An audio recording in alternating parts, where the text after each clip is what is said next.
In today's video, I'm going to teach you how to create video with NotebookLM AI.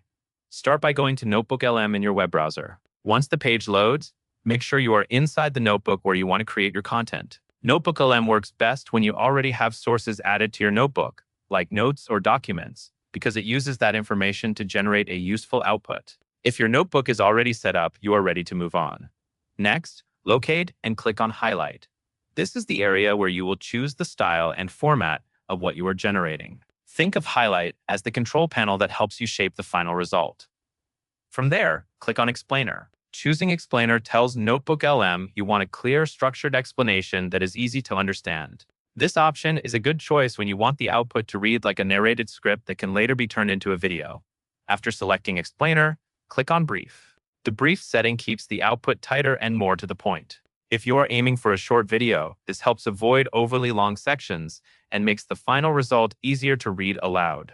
Now click on English, and then click on English again when you see the language option appear. This confirms the language for the generated content. Setting the language is important, so the wording, tone, and phrasing match the audience you are creating for. Next, you will click on Highlight several more times.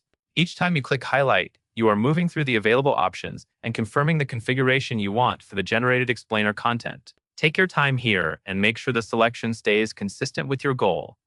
An explainer in brief form and in English. If you accidentally click away from the option you want, simply click again until you return to the correct setting. Once everything looks right, click Generate. NotebookLM will create the output based on your selections.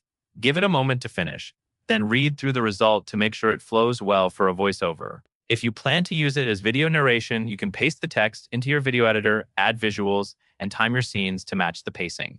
And that is all there is to it.